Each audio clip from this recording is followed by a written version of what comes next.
Bonjour, chers étudiantes et étudiants en PSF 213, méthode statistique appliquée aux trois petits points. Aujourd'hui, on va parler de l'analyse de variance. En passant, vous êtes à la fin de la session pas mal. Lâchez pas. Euh, Après l'analyse de variance, il y a juste quelques petits trucs que je vais vous montrer, mais qui sont relativement simples. Euh, la partie la plus dure est définitivement le test d'hypothèse pour deux échantillons. D'une certaine manière, l'analyse de variance, mais même là, l'analyse de variance, c'est un peu plus simple, un peu plus rapide, si on veut. Donc, je rentre là-dedans. Euh, donc, on parle d'analyse de variance en passant. Donc, les tests T pour échantillons indépendants et dépendants comparent toujours entre deux échantillons. Vous vous souvenez, si ces deux échantillons-là sont des personnes différentes, c'est un test T pour échantillon indépendant. Même chose que test d'hypothèse pour échantillon indépendant. C'est ce que ça veut dire. Ok?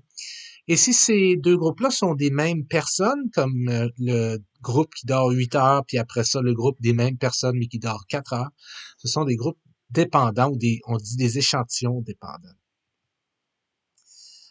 Mais ils comparent toujours entre deux échantillons. C'est ça l'affaire.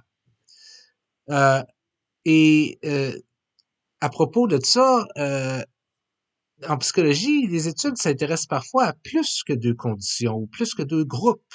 On peut imaginer une expérimentation où il y aurait trois ou même plus conditions. Tu sais? Et donc là, dans un contexte comme ceci, que peut faire les tests T pour échantillons indépendants et dépendants qu'on a vu pour deux échantillons indépendants ou dépendants? Ben, ils peuvent rien faire. Euh, Pas exactement vrai, mais pour les besoins du cours ici, ça ne fonctionnerait pas avec ce qu'on a besoin. Tu sais.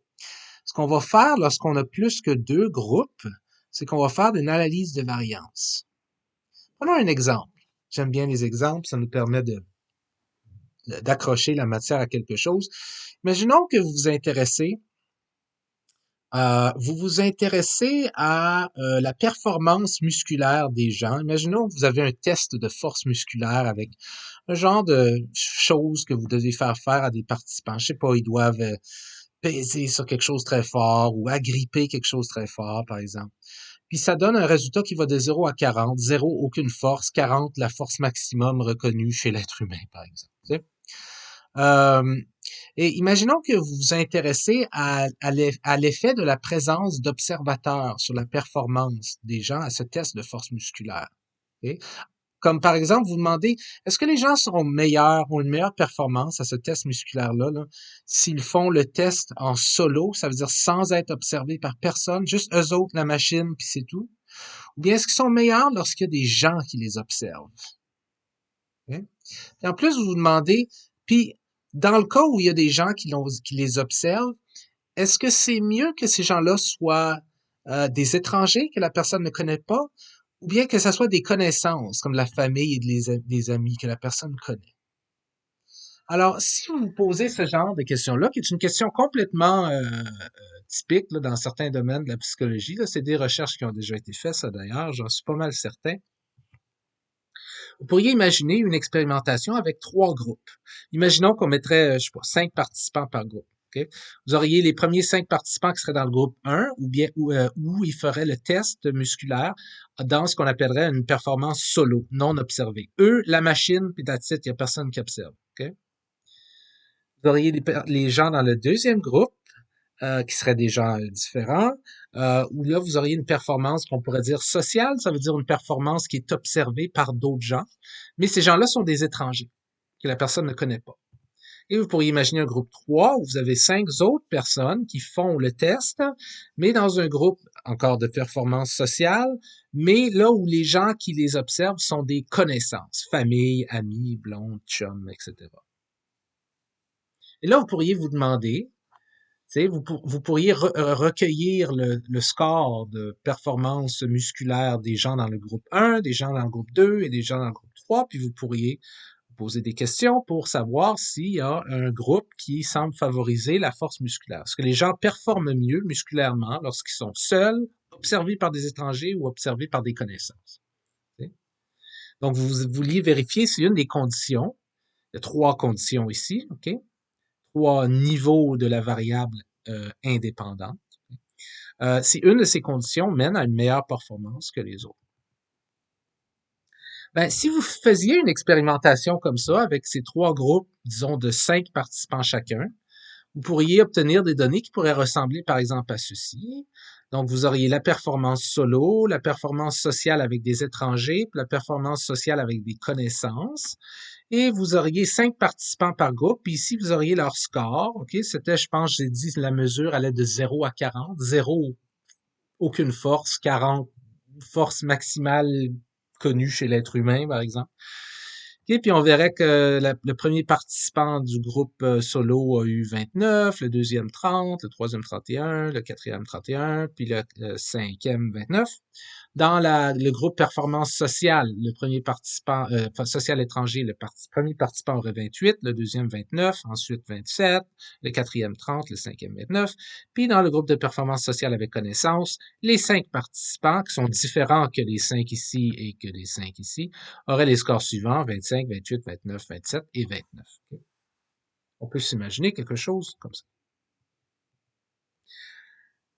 Si vous regardiez les données assez longtemps,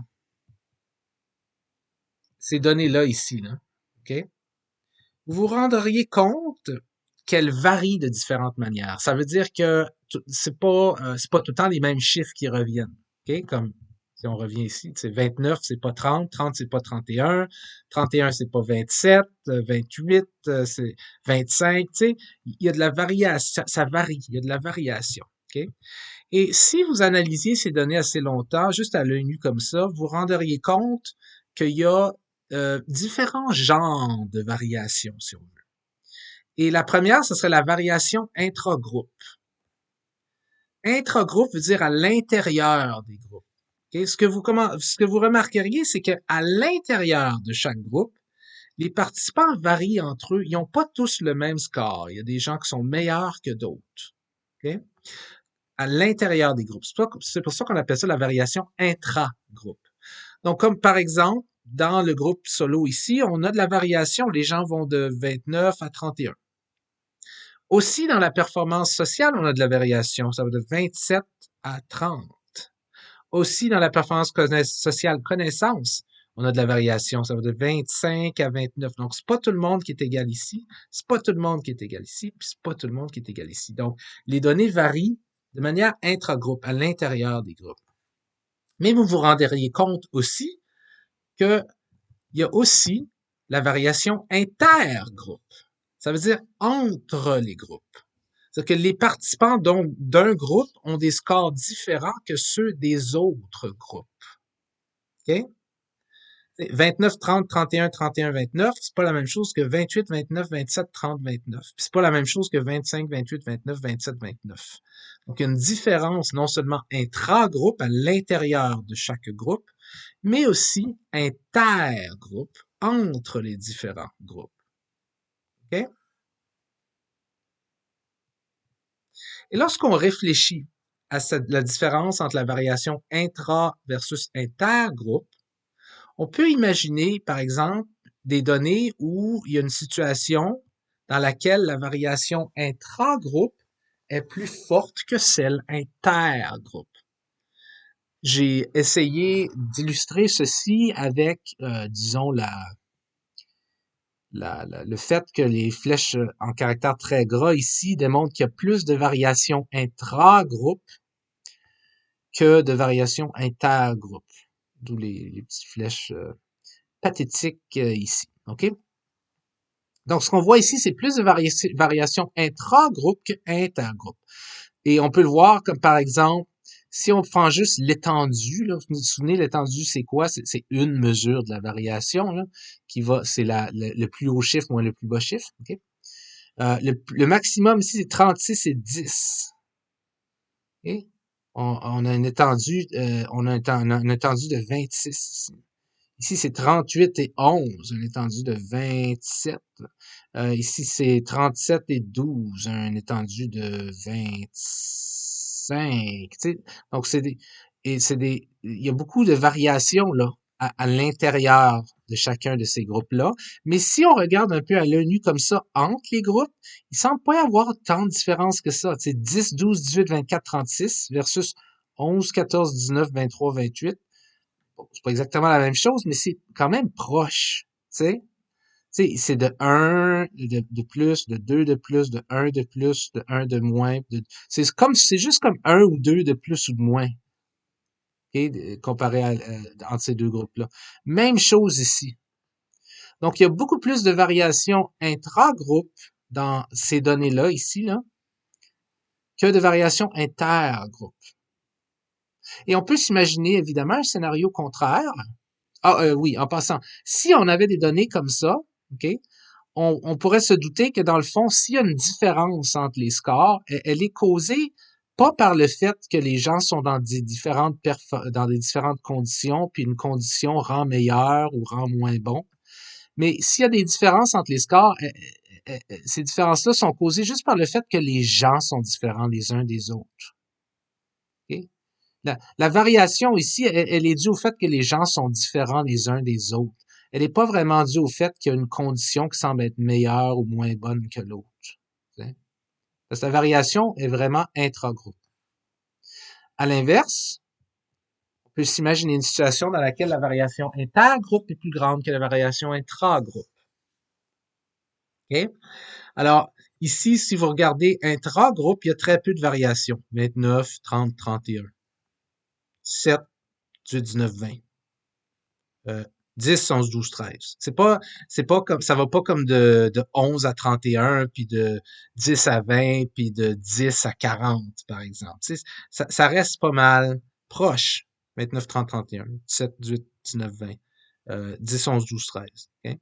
Mais la différence, la variation intergroupe entre les groupes est beaucoup plus grande. Parce qu'ici, on tourne alentour de 30, 29, 30, 31, alors qu'ici, on tourne alentour de 17 et 20. Alors, puis ici, on tourne alentour de 11, 12, genre. Tu sais? Donc, il y a une énorme différence au niveau intergroupe, au niveau de la variation. Ici. Dans une situation comme ça, on se douterait que probablement, s'il y a une différence entre les scores, la différence dans l'étude est causée par, non pas par les différences entre les gens sont pas si différents que les autres dans chaque groupe, là. Dans un groupe donné, les gens sont pas si différents que ça, mais la différence est vraiment due aux conditions. OK? Il y a vraiment une grande différence entre la performance solo puis la performance sociale étranger puis la performance sociale connaissance. Hein? Et donc, ça, c'est la variation intra versus intergroupe. Des fois, l'intra peut être plus forte versus l'inter. Des fois, l'inter peut être plus forte versus l'intra. Des fois, ça pourrait arriver que l'intra et l'inter, tous les deux, soient très fortes ou que l'intra ou l'inter, tous les deux, soient très faibles. OK?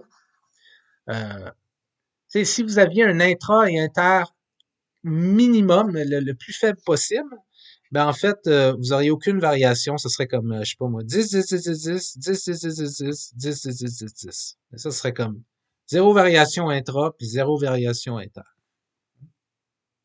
Ben, ce genre de comparaison entre la variation intra-groupe et la variation intergroupe est ce qui est à la base de l'ANOVA, de l'analyse de variance. Je vais parler d'ANOVA. Là. ANOVA, c'est analyse de variance. ANOVA, analysis of variance en anglais.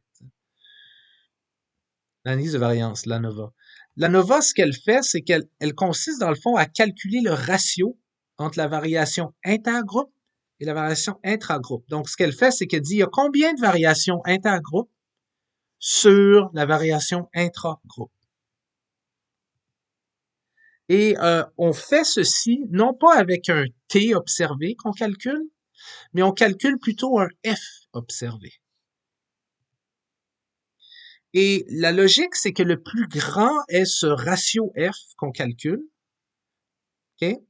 Plus le F qu'on calcule est grand, plus la variation entre les scores qu'on obtient, qu'on voit dans l'étude, est due aux différentes conditions.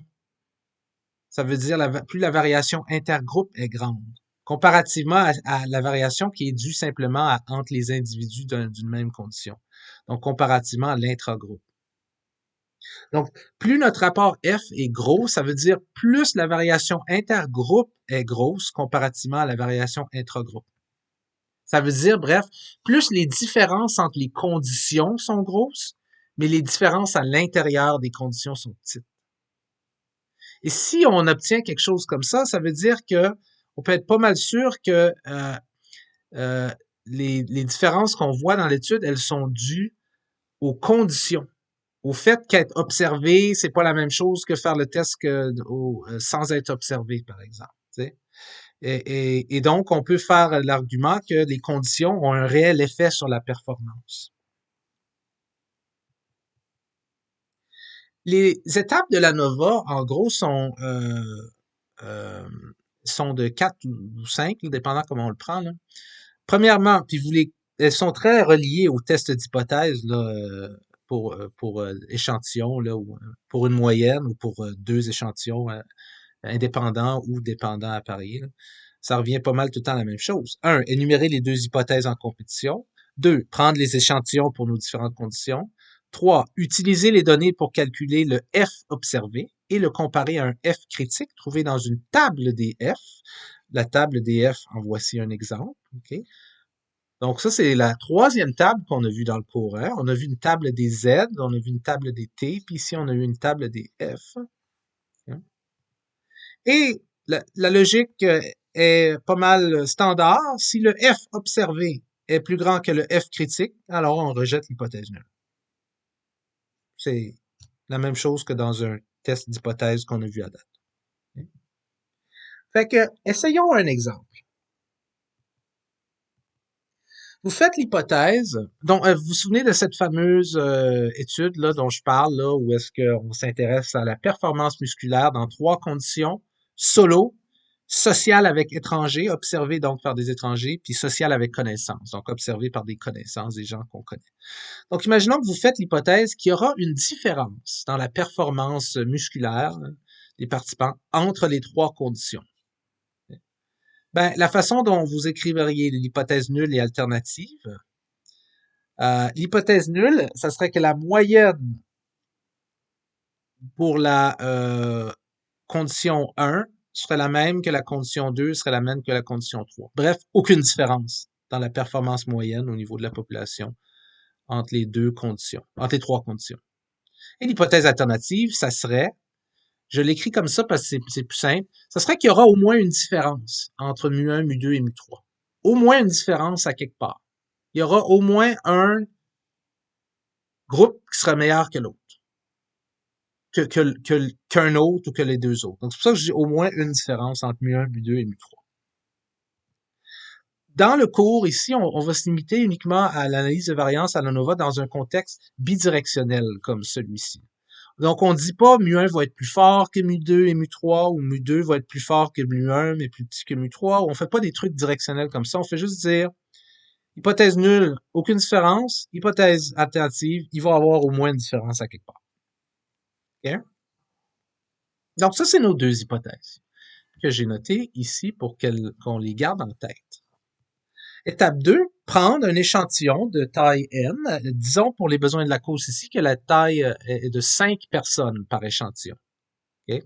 Donc, pas prendre un échantillon, mais prendre un échantillon de taille 5 pour chacune des conditions. Ça veut dire 5 personnes qui vont faire la performance solo, 5 autres personnes qui vont faire la performance sociale étranger, puis 5 autres personnes qui vont faire la performance sociale connaissance. Il y a la possibilité de faire une analyse de variance avec 5 personnes qui font ça, puis qui ensuite, une semaine plus tard, reviennent puis font le même test, mais étranger, puis ensuite, une semaine plus tard, reviennent encore puis faire performance sociale. On appelle ça un test, une ANOVA, une analyse de variance à mesure répétée. Mais ça sera pour plus tard dans un autre cours, pas dans le cours 213 ici. Donc ici, imaginons qu'on a 5 personnes ici, 5 autres personnes ici et 5 autres personnes ici. Okay?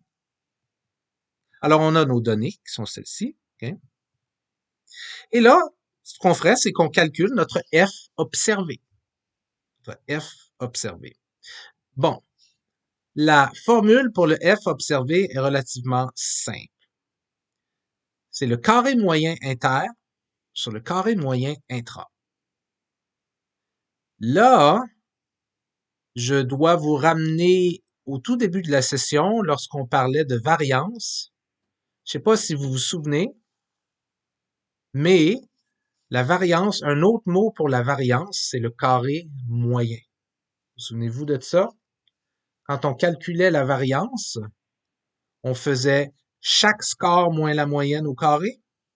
Vous vous souvenez de ça? Si j'ai une distribution de données, okay, puis je trouve la moyenne, puis je fais chaque score moins la moyenne au carré, okay, je fais l'ensemble de ça, ça me donnait la somme des carrés, SC, la somme des carrés. Puis si je divisais ça par n-1 dans le cas d'un échantillon, ça me donnait le carré moyen, CM. Ce carré moyen, ce que c'était la variance. Okay?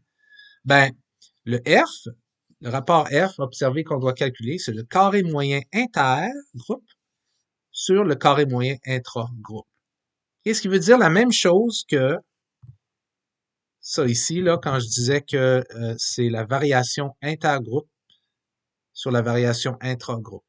Et ce qui veut dire la même chose que dans le fond, on calcule comment fort cette variation intergroupe est comparativement à la variation intragroupe.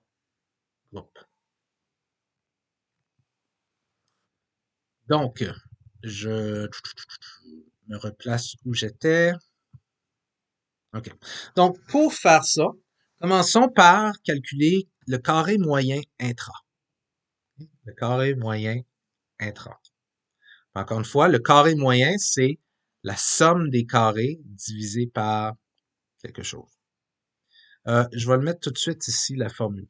Le carré moyen intra, c'est la somme des carrés intra divisé par le nombre d'observations moins le nombre de groupes. Alors, comment on fait la somme des carrés intra-groupes? Ouais. Ben, vous savez déjà comment faire une somme des carrés. Vous allez la faire pour chaque groupe, parce que c'est intra-groupe. Prenons le premier groupe. 29, 30, 31, 31, 29. Vous calculeriez la moyenne de ça. Puis vous feriez 29 moins la moyenne au carré, plus 30 moins la moyenne au carré, plus 31 moins la moyenne au carré, plus 31 moins la moyenne au carré, plus 29 moins la moyenne au carré. Et ça vous donnerait la somme des carrés, comme on avait vu au tout début lorsqu'on calculait la variance, puis l'écart type, tout ça. Et si vous faites ça, euh, c'est ça, ça va vous donner la somme des carrés. Okay? Ici, je l'ai déjà calculé pour vous, c'est 4. Okay? On ferait la même chose pour la performance sociale étrangère. On calculerait la moyenne de tout ça. Puis là, on ferait 28 moins la moyenne au carré, plus 29 moins la moyenne au carré, plus 27 moins la moyenne au carré, plus 30 moins la moyenne au carré, plus 29 moins la moyenne au carré. On additionne tout ça et ça nous donnerait la somme des carrés, 5,2. Et on ferait la même chose ici et ça nous donnerait 11,2. Et si on additionne somme des carrés solo plus somme des carrés social étranger plus performance sociale connaissance, ensemble, 4 plus 5,2 plus 11,2, ça nous donne 20,4, qui est la somme des carrés intra. Ça veut dire la somme des carrés pour chacun des groupes. 20,4. Alors, pour calculer ce qui va en bas ici dans le rapport F, le carré moyen intra, ça nous prend d'abord la somme des carrés intra. On vient juste de la calculer, c'est 20,4. Divisé par le nombre d'observations moins le nombre de groupes. Il y a 15 observations, 5, 10, 15. Puis il y a 3 groupes, 1, 2, 3. 15 moins 3. Okay? Donc, si vous faites la somme des carrés intra divisé par le nombre d'observations moins le nombre de groupes, ça vous donne 1,7. Et 1,7, c'est le carré moyen intra. On a déjà une partie de notre rapport F. Il nous manque juste le carré moyen inter maintenant pour obtenir notre rapport F. Okay? Donc, je mets ici que le carré moyen intra est 1,7. Donc, on a calculé la variance intra-groupe. Pas la variance, mais la variation intra-groupe. Maintenant, on a calculé donc le carré moyen intra, c'est 1,7. Ça nous prend le carré moyen inter, OK, entre les groupes. Là, ça c'est un peu plus, ben c'est pas plus compliqué, mais c'est un petit peu plus long. Il y a deux façons de le faire. OK?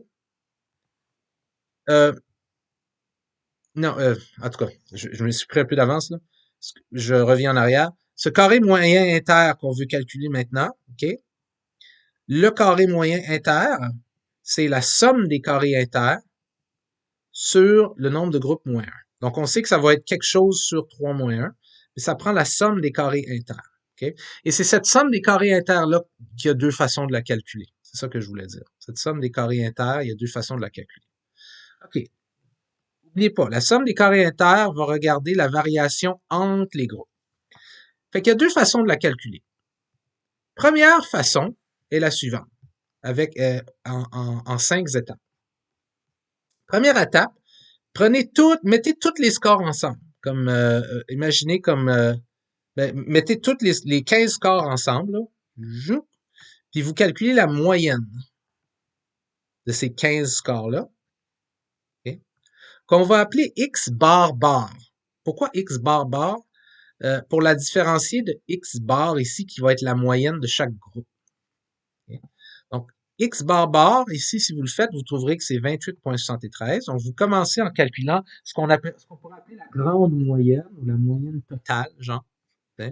28,73. Ensuite, vous calculez la moyenne pour le groupe performance solo. Ensuite, le groupe performance sociale étranger. Et ensuite, le groupe performance sociale connaissance. Les moyennes ont déjà été calculées. 30, 28,6, 27,6. Et maintenant, ce que vous faites, OK, c'est dans le fond, vous faites chaque moyenne, dépendant dans quelle direction on veut le prendre, je vais le prendre comme ça dans le fond. Vous faites l'ensemble de la moyenne, la grande moyenne moins chaque moyenne au carré. Donc, 28,73 moins 30 au carré.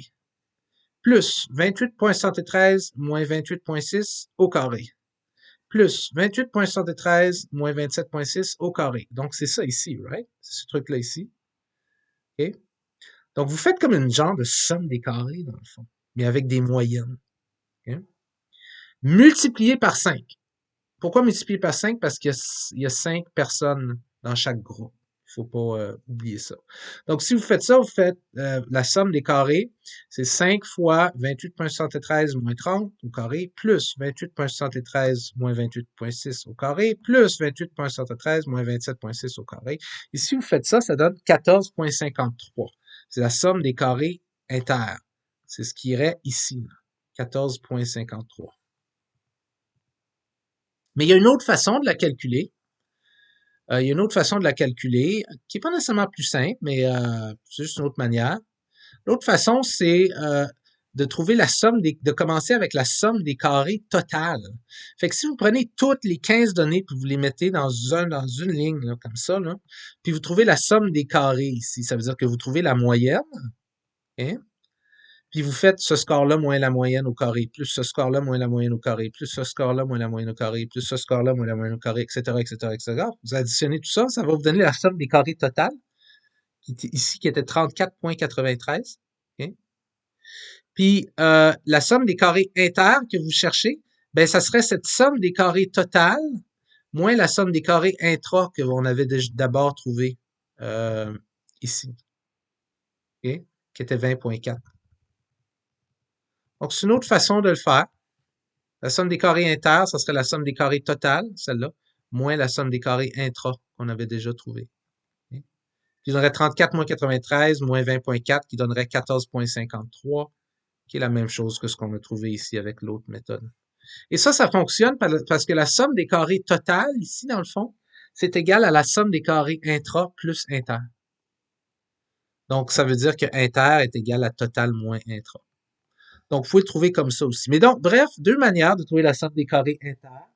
Et la somme des carrés inter, on a dit donc, est égale à 14,53. La somme des carrés inter est égale à 14,53 divisé par le nombre de groupes moins 1, ce qui veut dire 3 moins 1. Ça veut dire que le carré moyen inter est égal à 7,27 Et on l'a maintenant, notre carré moyen inter. Donc, on a notre carré moyen inter qui est 7,27. On a notre carré moyen intra qui, j'ai mis ici, était 1,7. Ça veut dire qu'on peut maintenant calculer notre F observé qui est 4,28. Notre rapport F est 4,28. En général, pour un F, plus le F est haut, plus il y a des chances que l'on rejette l'hypothèse nulle. Okay? Ici, il est 4,28. Ça dépend de toutes sortes de trucs, évidemment, mais bon, ici, il est 4,28. Fait que là, j'ai mis ici que notre F qu'on a trouvé est 4,28. OK? Et d'une certaine manière, là, vous voyez ce que ça veut dire, le 4,28? Ça veut dire, si on retourne complètement au début, okay? euh, ça veut dire que le 4,28, ça veut dire que la variation intergroupe est comme 4,28 fois ce que la variation intragroupe est. Ça veut dire que la variation intergroupe est beaucoup plus grande que la variation à l'intérieur des groupes. Ça veut dire que probablement, il y a vraiment une différence entre les groupes et non pas simplement entre les gens dans les différents groupes. Okay? Je retourne là où j'étais. Donc, on a notre F observé qui est de 4,28. Et maintenant, il faut trouver le F critique. Okay? On va faire ça comme tout ce qu'on a fait. On va utiliser notre fameuse alpha de 0,05, ce qui veut dire qu'on va on va accepter que si on rejette l'hypothèse nulle, que c'est possible qu'on se trompe 5 fois sur 100, 5% du temps. C'est normal, on est correct avec ça. 0,05, quelle coïncidence. La table des F ici, c'est une table pour alpha est égal à 0,05. C'est ce que je vais utiliser dans l'examen, ne vous inquiétez pas. Et maintenant, où est-ce qu'on trouve notre F critique dans ce joyeux fouillis là? Ben, il faut connaître les degrees of freedom, les degrés de liberté. Okay? Comme dans le cadre d'une table de test T. Mais c'est un petit peu différent ici. Les degrés de liberté horizontaux, que j'appelle, ben c'est ce que j'appelle ceux-là ici, là, c'est le nombre de groupes moins 1. Donc, c'était 3 moins 1, c'était 2. Okay? Euh, et en passant, ça, c'est ce que vous avez utilisé euh, pour calculer c'était la partie du bas du carré moyen inter. Okay? C'est la partie du bas du carré moyen inter, qui était 2. Puis horizontaux, ici, non, ça c'est horizontaux, pardon. Verticaux, ici, c'est ce qui était la partie du bas pour le calcul du carré moyen intra, ce qui était le nombre d'observations moins le nombre de groupes, ce qui faisait 15 observations moins 3 groupes, ça donnait 12. Donc, on va dans 12 ici. Et donc, si on prend le chiffre qui est à l'intersection de 2 degrés de liberté horizontaux ici, puis 12 degrés de liberté verticaux ici, ce qu'on obtient, c'est ça ici, 3,89. Et 3,89, c'est le F critique. Notre F observé, évidemment, est 4,28. Hein? Donc, notre étape 4 consiste à simplement regarder la différence entre le F observé et le F critique, comme on regardait la différence entre le Z observé puis Z critique, ou entre le T observé puis le T critique. C'est la même chose ici, F observé et F critique. F observé 4,28 est plus grand que le F critique de 3,89, donc on peut rejeter l'hypothèse nulle, disant que au niveau de la population, il n'y a probablement aucune différence entre faire le test tout seul, faire le test avec quelqu'un qui t'observe que tu connais pas, puis faire le test avec quelqu'un qui t'observe que tu connais. On peut rejeter cette hypothèse nulle-là et considérer qu'il existe probablement, en effet, une réelle différence quelque part entre la condition 1, 2 et 3. Okay?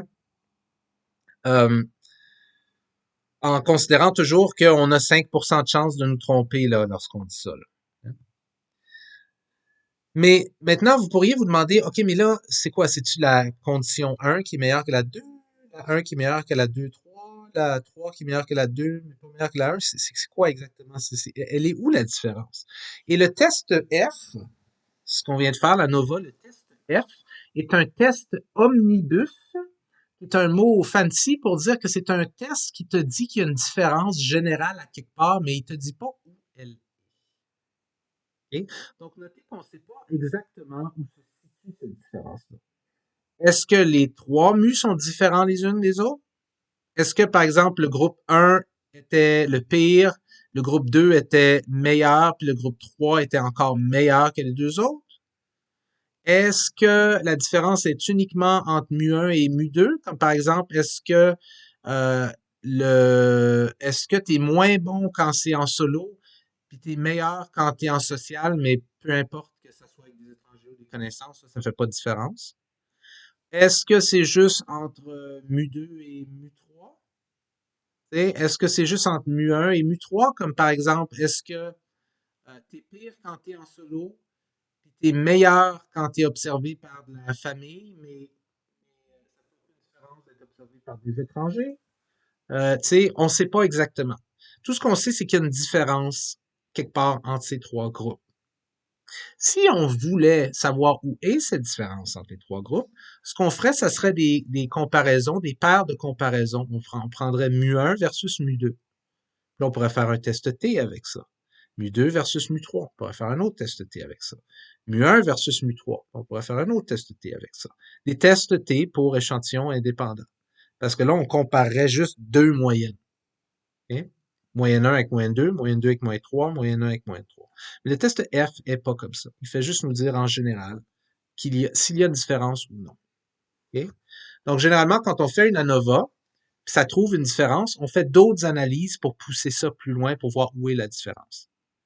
Mais si on fait notre ANOVA puis il dit qu'il n'y a pas de différence, on rejette pas l'hypothèse nulle, ben t'as pas besoin de continuer puis d'aller faire des tests poussés, typiquement des tests T pour deux moyennes, là, pour deux échantillons, pour voir où exactement est la différence. Et ça, c'est l'ANOVA, l'analyse de variance. Je vous laisse là-dessus. Ciao.